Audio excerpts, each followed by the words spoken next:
Oh, howdy all, grab yourselves a beer. It is time for some Path of Exile discussion.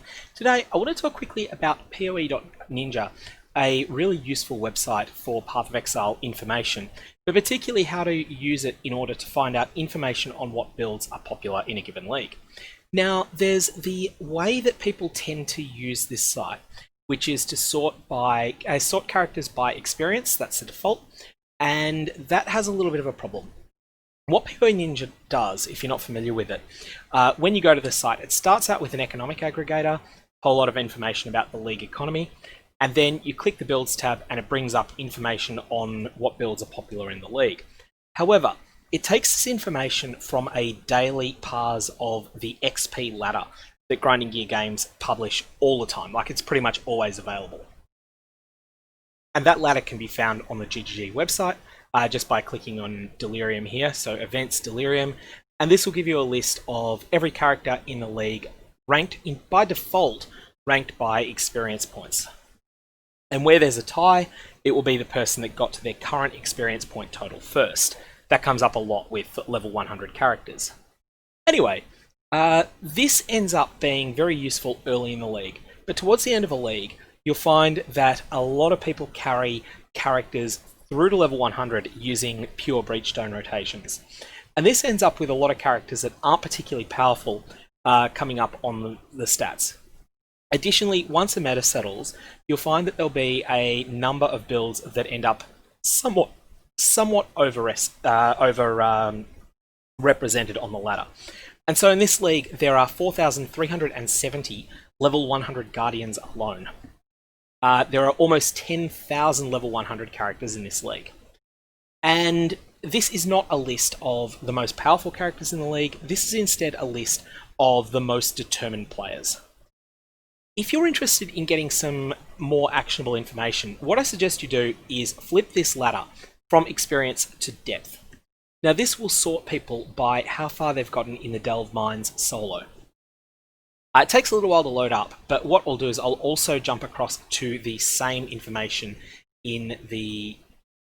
over on the ladder for experience points. And you'll see that there's a whole lot of information of characters now that start showing up that are considerably lower in experience level.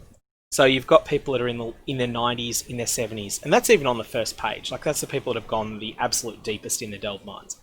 However, the strategies that are needed to get to extraordinary depths in the Delve Mines are also not the most useful ones to try to mimic. So what I suggest you do is you put a cutoff.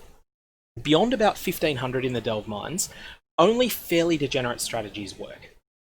Because by that point, white monsters that score a critical hit can outright kill you in one shot. And there's not much you can do to defend against that. And once you get deeper again, like 2000, 2200, 2400, no matter how tanky you've built your character, a standard white monster will kill you with a non-critical hit as well. So for that reason, once you get to extremely deep, you'll start to see builds like this, Delirium Bond here. Now I'm just picking them out as an example, not saying anything much about them. Every single item on this character is going to be dedicated to dealing the most damage possible. Nothing is defensive. Everything is about just getting as much damage as possible. This character has Chaos Inoculation with only 300 energy shield. They're going to die if they're running tier 1 maps and they make any mistake. However, the whole goal is to kill monsters before they get hit. And so these builds are not particularly worthwhile trying to copy if you're looking for something for normal play. What I suggest you do is cut the depth off at 750. And this will give you a solid listing of characters that will be much more all-purpose. Some of them will still be people who are trying to build an extreme energy shield glass cannon character, or extremely low energy shield chaos inoculation glass cannon character, like this player Lua Ella here, who's got a level 98 Deadeye. However, you can then sort them to exclude ones that either have just one life, or if you're looking to get information on Chaos Inoculation characters, you can instead sort them to show maximum energy shield. Because these characters have all gotten quite a long way through the Delve Mines, so you'll see that just to get onto the Delve ladder, you need to be at least depth 380 by yourself.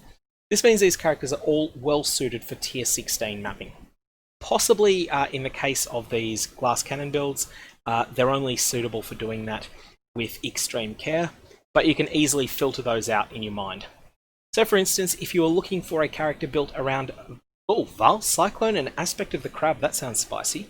That's their 5-link skills. I'm assuming that they're using normal Cyclone and just happen to own a Val Cyclone instead. If you're looking for a mapping build that's based around Stormbrand, this would be a starting point to look at. These two characters are playing Stormbrand, and they're both sort of more typical characters, so they've got both life, they've got a decent amount of energy shield. So you can have a look here and do a little bit of spying on successful players to get some information. So you're building around the Ivory Tower, so that means that you're playing a pseudo Chevron's Wrappings. You're not actually using Chevron's Wrappings, you're using something similar to it. Chaos damage is taken from mana before life, so that means you're going to be having a lot of mana.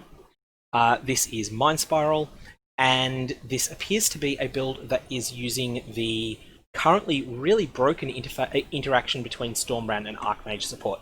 Now, this has been confirmed that this will be being nerfed in 3.11, so maybe this isn't the best build to consider copying, but the principle applies that you can get a whole lot of information here.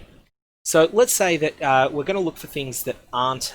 Let's knock off all the Guardians. So you can click here, left click here to select all Guardians only, or you can put an X there and then that removes all the Guardians from... Sorry, click the minus, and then it will filter out all the Guardians.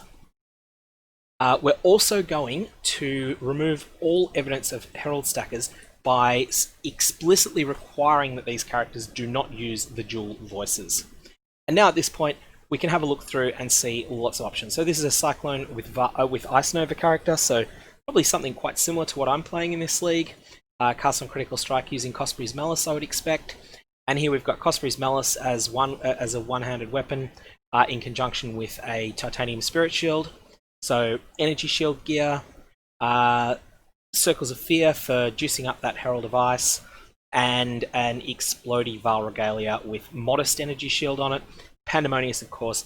Headhunter, because this character is presumably quite rich. They've been successful in the Delve Mines. They've obviously got quite a powerful character built there.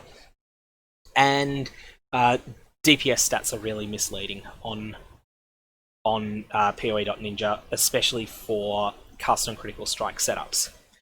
Now you can have a look and see what are the gems that they're using. So Cyclone connected to Conk Effect, Val Ice Nova, Awaken Cast on Critical Strike, Hypothermia, and Inspiration. So this is a setup that you could copy verbatim in a lot of cases. You could say, alright, I'm going to start a character, I'm going to use Cyclone. I'm not going to be able to get Awaken Cast on Critical Strike to start with, so I'm just going to start with normal Cast on Crit. I'll use Hypothermia, Inspiration, Ice Nova, and Concentrated Effect. And early in the league, I will drop one of these. I will drop one of these off until I got a 6-link. This is a very, very realistic option. Here we've got the things that they've got in other inventory slots on their equipment. So Discipline and Hatred supported by Enlightened support in order to reduce the mana reservation down. Hatred giving lots and lots of damage.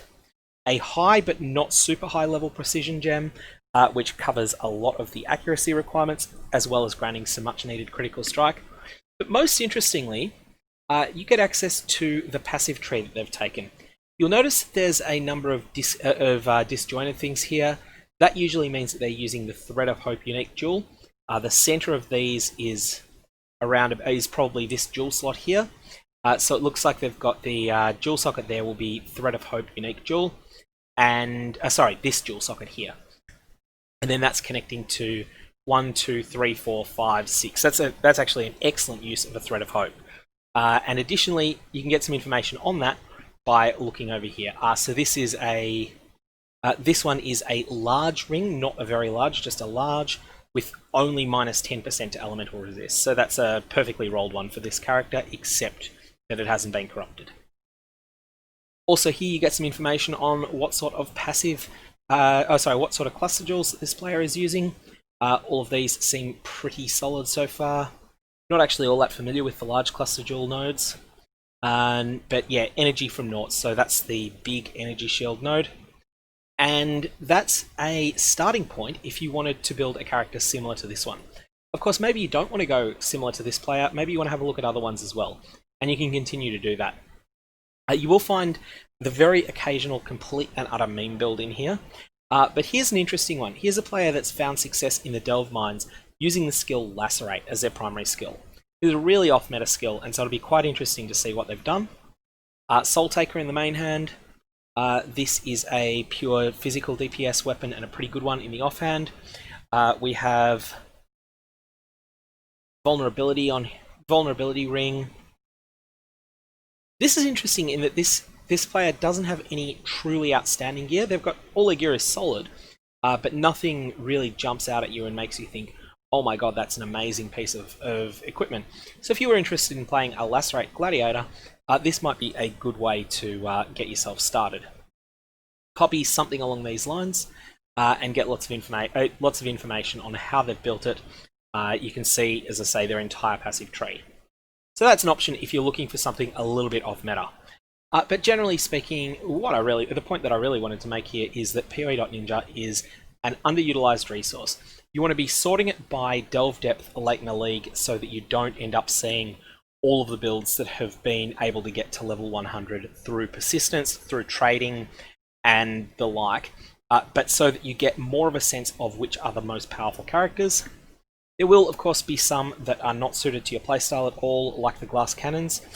You can always just filter those out, and then just have a look for something that looks interesting. Of course, you do need to sanity check it. It is sometimes the case that someone will decide to be a bit of a troll. They'll make a fantastic character, they'll get it to a high level, they'll thump through the delve mines, and then they'll go and they'll break their character so that it shows up on poe.ninja as a completely useless character.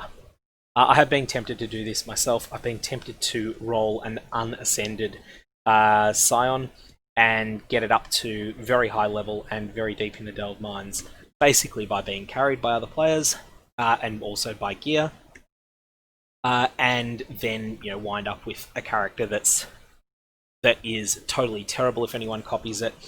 Then once I'm done, I'll go and spec Avatar of Fire and put 5 Atziri's Promises in my flask slots. You wind up with a character that's totally useless, but that ends up looking funny on a ladder board. So just make sure that people haven't done that, but that is pretty rare. Anyways, if you've got any comments or questions, definitely fire away below. Otherwise, I'm going to leave it there. I hope you have a good one.